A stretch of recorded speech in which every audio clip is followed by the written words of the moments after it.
everybody. Can I get your attention?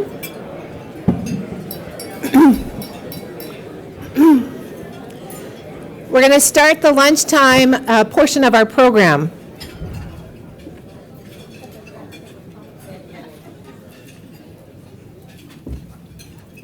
I hope you all enjoyed this morning's conversations and panels. I went around to a few of them. I found standing room only, which is terrific, but also really engaged conversations. I want to thank all of our panelists and moderators from this morning, but also thanks to all of you for your really thoughtful participation.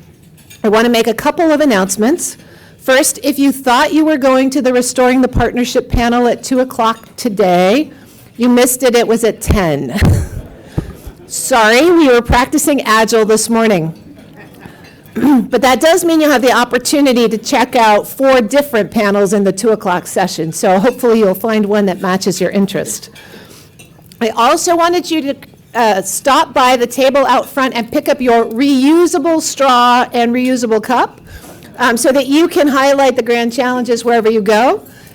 Please know that we are thinking green, but we do have plenty of these, one for everybody that's here. I do hope you'll take it, put it in your grand challenges bag, keep it on your desk, share it with your friends, and get the message out about the grand challenges. All right, so speaking of lunch, I would like to thank our lunchtime sponsor, the Maxwell School of Citizenship and Public Affairs at Syracuse University. And I am really excited to introduce our lunchtime speaker. Dr. Nick Armstrong is going to share with us an exciting new program at Syracuse. Nick and I have known each other for many years, as both of us worked on solutions to help address veteran unemployment in our country. He's been a leading researcher at the Institute for Veterans and Military Families, and he is making a tremendous difference in that space. So Nick, please, we want to welcome you to the stage.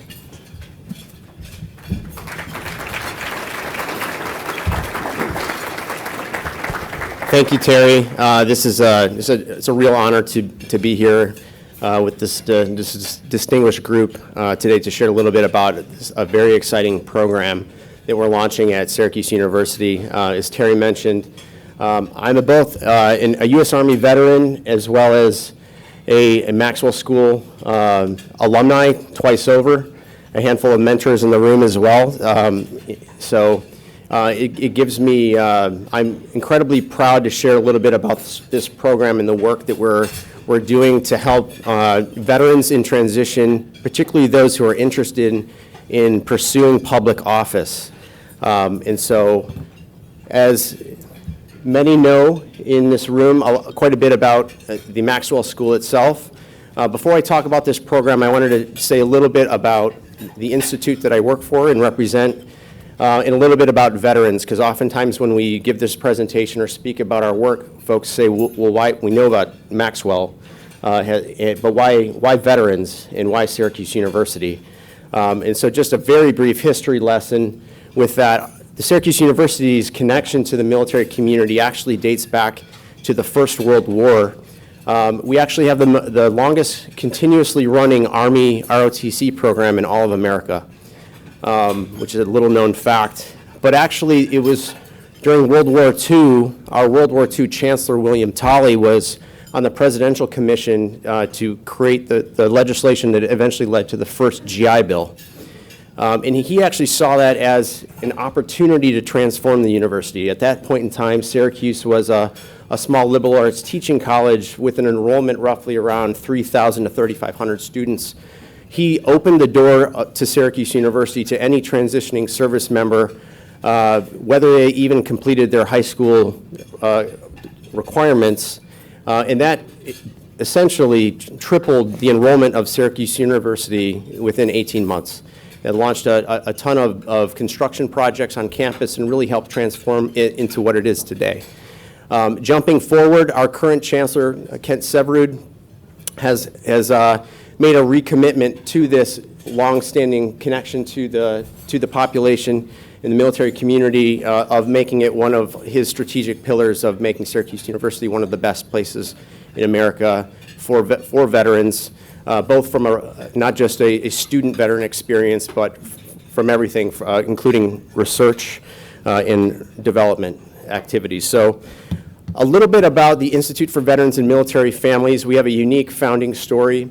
We actually did not start as a typical research center, but in fact, we're founded around a collection of programs that were started initially in the late 2000s, focused on business ownership, helping veterans enter into, basically start and launch small businesses, a small boot camp that we created out of our business school, but that one program led to another. And we stood the Institute up officially in 2011. And today we actually operate across 4 areas. We focus on career preparation and employment. So we actually have Syracuse University IVMF employees on military installations, helping provide access to career skilling in training, as well as a whole family of entrepreneurship training portfolio for those that are at different stages in their business ideation all the way to growth stages. We do a lot of work in communities helping human and social services connect their work by building care coordination networks and providing technical assistance. And then the shop that I lead in particular focuses around applied research as well as data analytics to support a lot of the programmatic work. And today we have served over 125,000 transitioning service members, veterans, or spouses who've attended these programs over the last decade. And this just shows a representative footprint of our presence across the country and the globe in terms of some of this work. Also, just a quick note, we are excited to enter a new home later this year with the building of the National Veterans Resource Center housed at Syracuse University. So we will be one of the tenants along with our ROTC programs, as well as all the student veteran infrastructure that has been put in place over the last several years. So really excited about this and the signal that it really puts in place for the university as a beacon to what higher education can do to help leverage the talents of the veteran community. And so with that, a little bit about this new innovative program we're calling the Veterans Program for Politics and Civic Engagement. It is a mouthful, but we are thrilled to collaborate closely with the Maxwell School's executive education team on the program itself with sponsorship from JP Morgan Chase. So oftentimes folks ask, well, why vets in politics? Just a few data points here to share with the group. Like myself, when I transitioned out of the service in the mid-2000s, I was looking for something to continue to serve, and that is a common theme among many in transition of finding new ways to continue their service.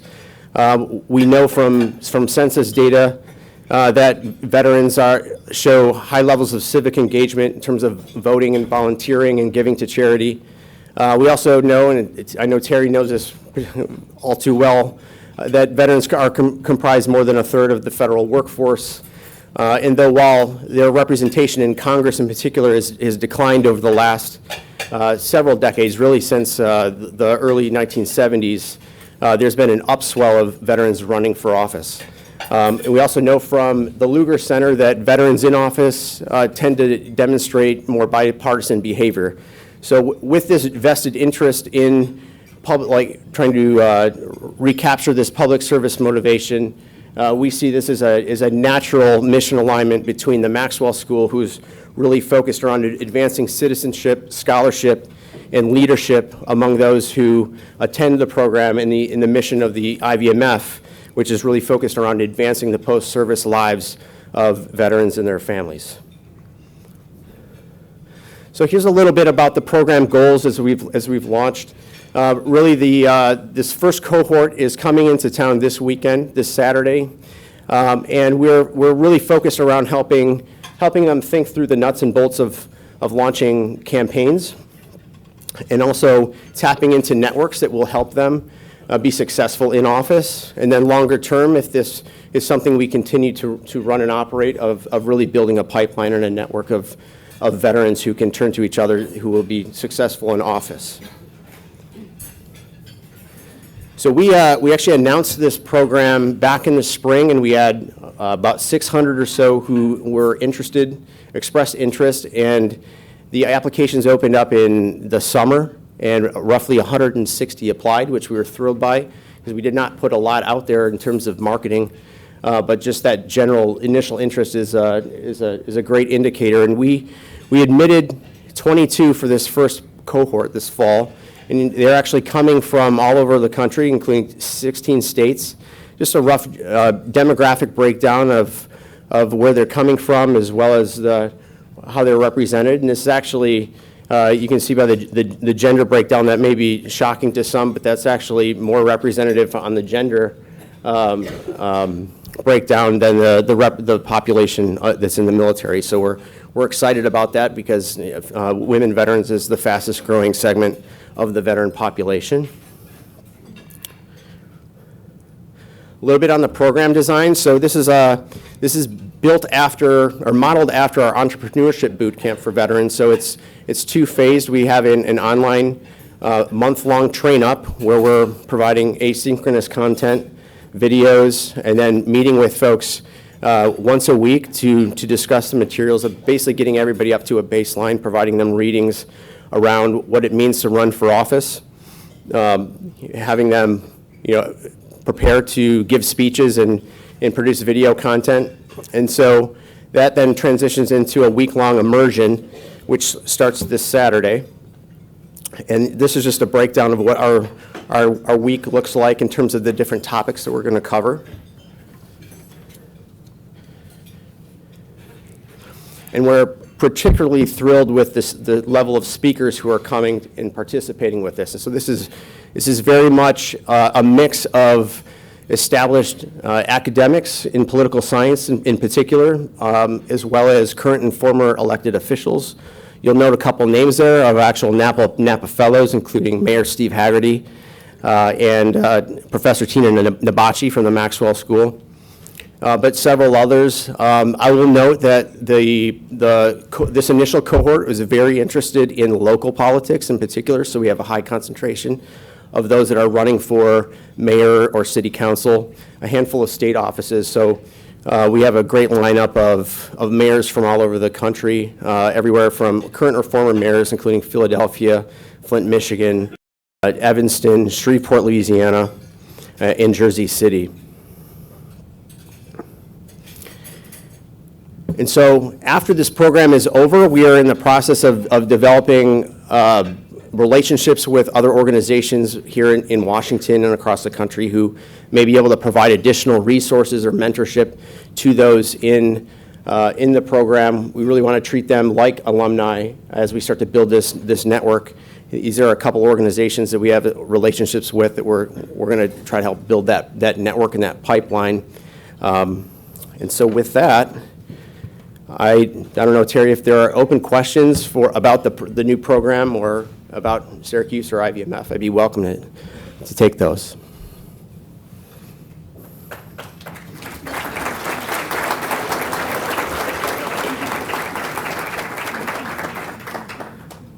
Great. Thank you.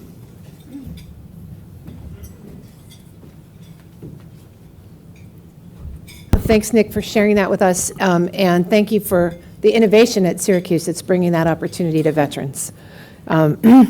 So now I'd like to shift to the awards portion of our lunch. The late Herbert Roback was a highly respected public servant, and during his 34-year career, he encouraged talented and promising students to consider lifetime careers in public service. To honor Mr. Roback, his family and friends established the Herbert Roback Scholarship Fund, administered by the Academy, to perpetuate his work. So to fulfill this goal, the Academy annually awards one scholarship to a graduate student currently enrolled or admitted for enrollment in a full-time master's degree program in public administration, public and international affairs, or political science. So now I'd like to invite Diane Disney, the chair of our Roback Scholarship Committee, up to present this year's award.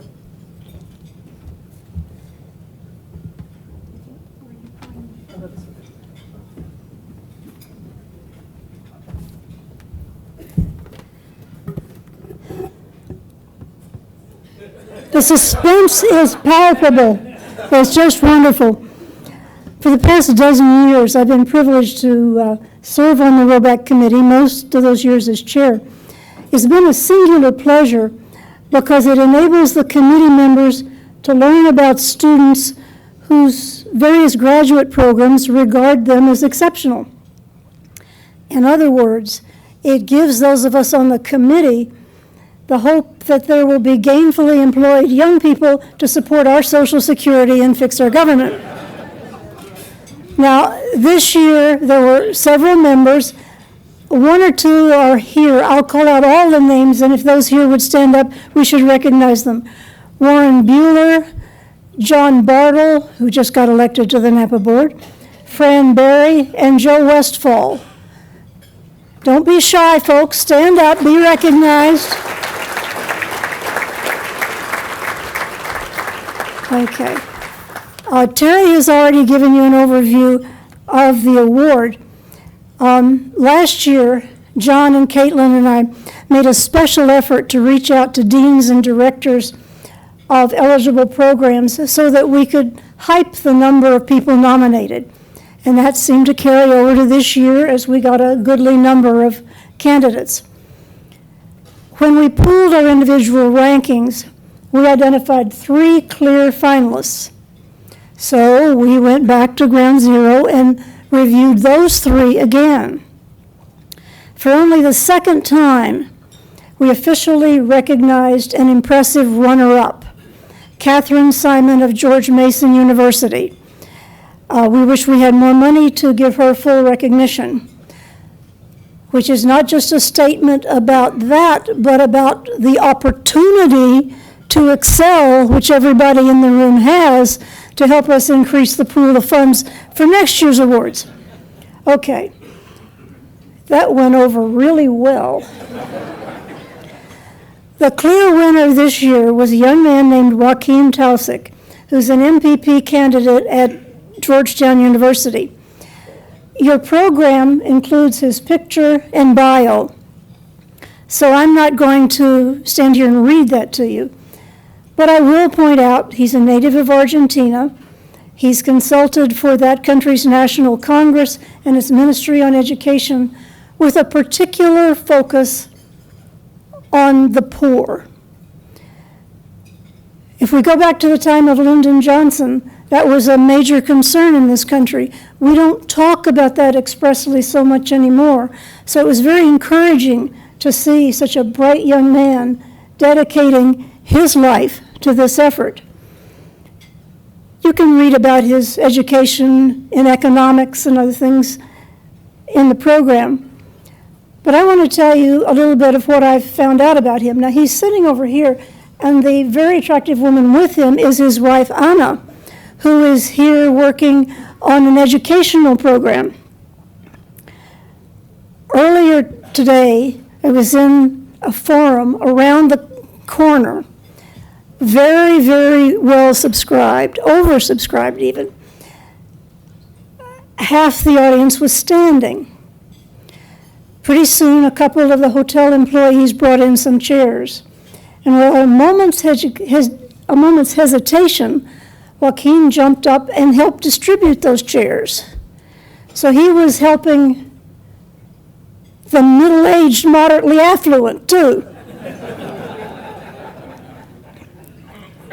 He has such a deep-seated commitment to this area that is very exciting to talk with him.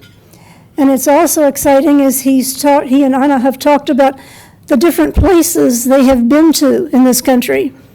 Fortunately, they went to the National Shrine of Graceland in Memphis, so he gets major points for those of us who knew the king, or of him in any event. He's been to South Carolina, they've been to Florida, a few other places.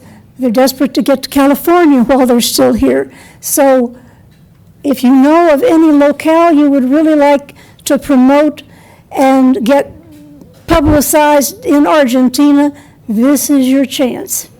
Now, he is a delightful young man, and his wife is equally delightful.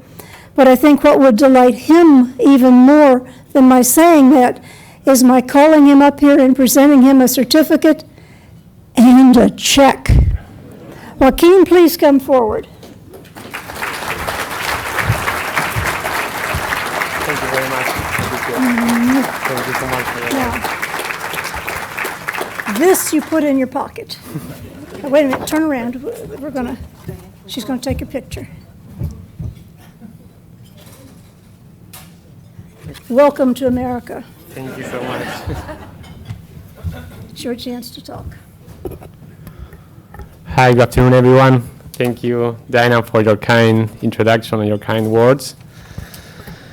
It's an honor to me to receive this huge opportunity, so thank you very much. And it's also an honor to be here today and meet and learn from so many great people. I'd also like to thank you all because when you address all these challenges, you are also improving governance and public policies throughout the world.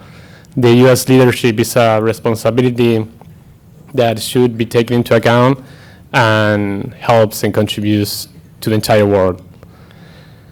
I would like us to friendly remind ourselves just two things that may help us in our work towards better public administration.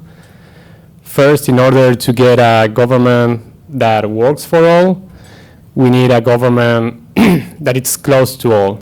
And to have that, we need public officers, researchers, analysts that are close to people, especially to all those who are forgotten, marginalized, poor.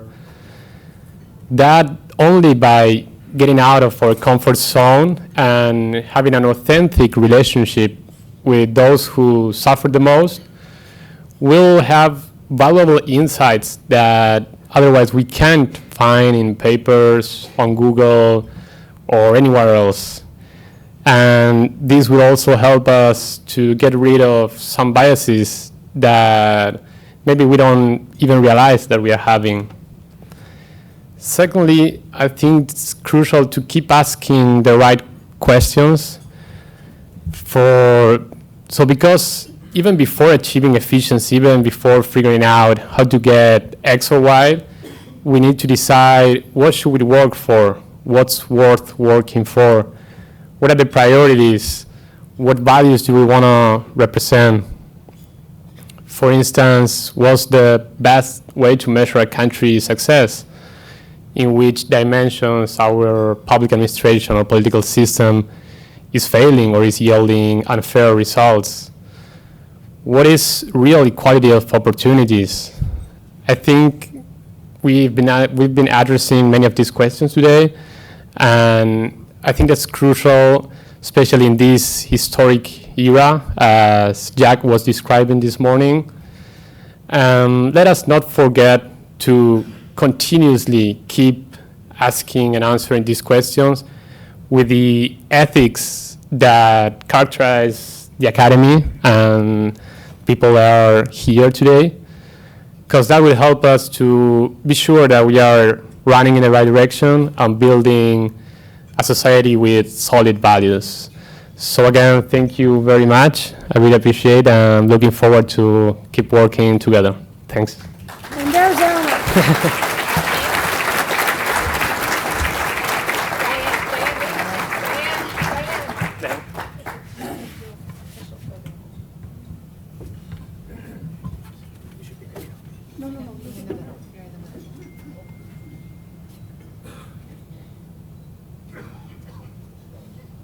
Thanks so much. Congratulations.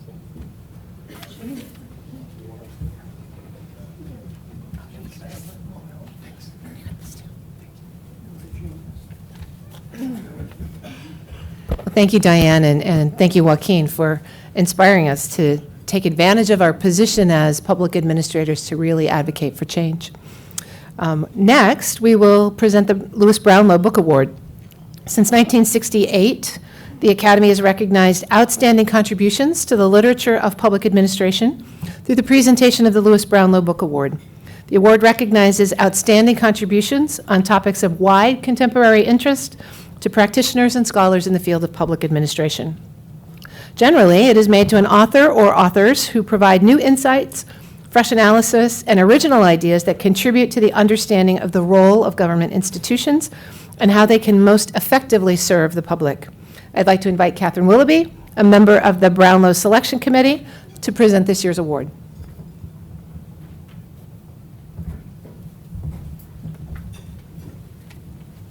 Thank you. Well, we had a lot of great books to read. I would say the competition this year was very fierce. And because of that, I want to thank our committee members. We had Christopher Hood from All Souls College in Oxford, Ed Jennings from Kentucky, Brian Jones from UT Austin, and Burt Rockman from Purdue, all reading books all summer long. So it was actually really inspiring. But we are very excited this year to grant the Brownlow Award to Drs. Pamela Hurd and Don Moynihan for their book, Administrative Burden, Policymaking by Other Means, published by the Russell Sage Foundation. Don and Pam provided in their book one of the most sophisticated understandings of how administrative burdens work and how they can be relieved.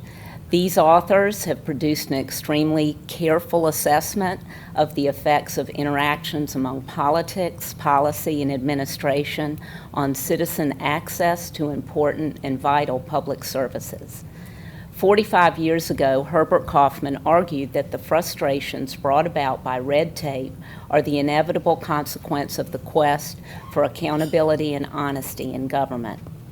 In their book, Pam and Don argue that complex procedural rules have strongly adverse consequences for fairness and equity in the way in which government treats its citizens. These authors explain that administrative complexity produces large costs in learning, compliance, and psychology, tremendously affecting the confidence of human beings in coping. These costs especially fall on those with the least resources and thus aggravate rather than ameliorate problems of inequality. The authors point out that it doesn't have to be this way since government often already has the data that citizens are being asked to generate by themselves.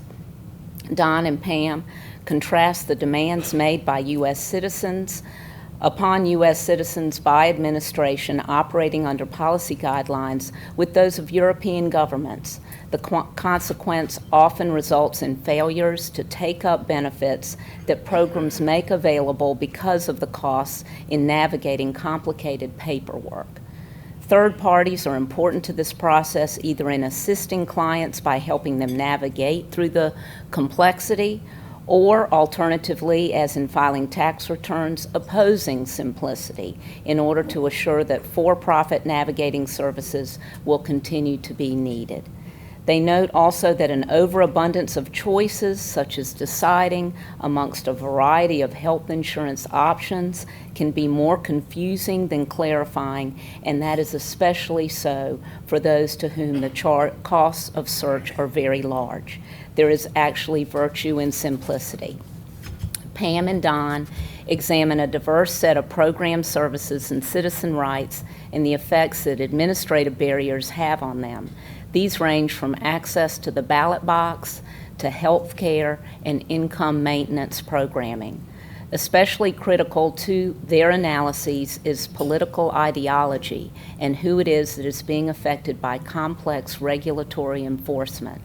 They argue that while Democrats don't mind saddling business with lots of regulatory paperwork, Republicans place heavy burdens on citizens taking up social assistance programs or exercising voting rights, or those granted by Roe v. Wade. In sum, this outstanding book provides a way for understanding the consequences of procedures largely dictated by politicians and the abundant costs attached to them, especially for those with the fewest resources. Importantly, the book's theme connects to social equity, a central concern of NAPA for the last 15 to 20 years. If war is indeed politics by other means, so too is administration. Congratulations, Pam.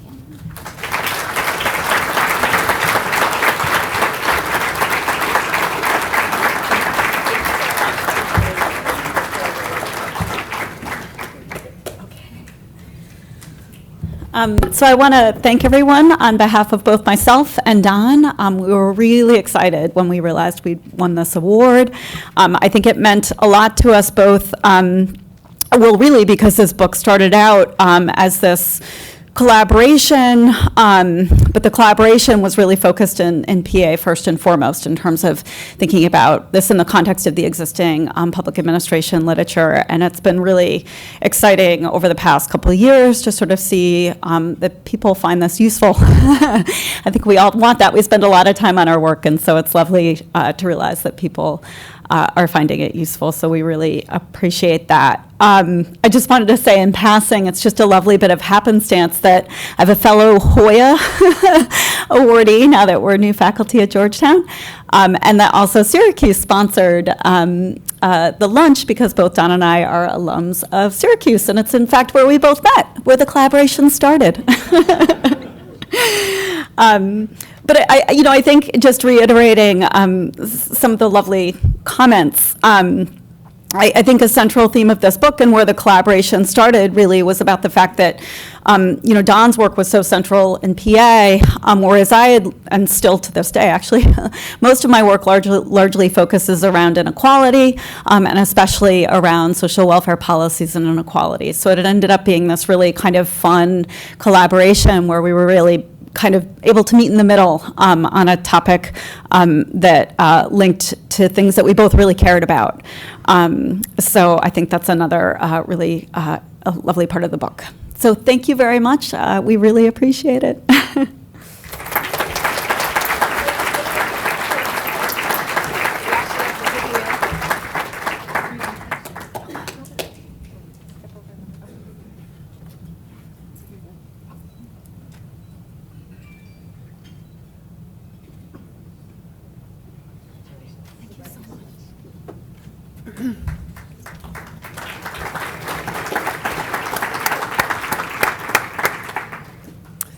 All right, so we're going to wrap up lunch, but there's one more thing I want to bring to your attention. You'll notice that we've included on the tables an opportunity to support the Academy. You've seen this envelope before if you've been to fall meetings over the last couple of years. And in the future, we are going to be updating it to reflect the exciting changes that are going on. But I would not be doing my job as the Academy president if I didn't stand up here and tell you that year-end giving is important to every nonprofit organization. And as you've already seen, we have so much on the horizon to support in the coming year that we would value your additional contributions. Also, please note that there's an opportunity for giving to Napa as a beneficiary of your estate, and we'd love to talk to you about legacy giving. So let us know with these cards if you're interested in learning more about that. That concludes today's lunch, and you have lots of time for networking. So I want to remind you that the afternoon sessions start at 2, but you want to be back in here before 4:30 when we start with the Elmer Stotts lecture because you will not want to miss it. So enjoy the rest of the time here. We'll ring the bell a few minutes before 2 so you have time to get to your next station. So thank you very much.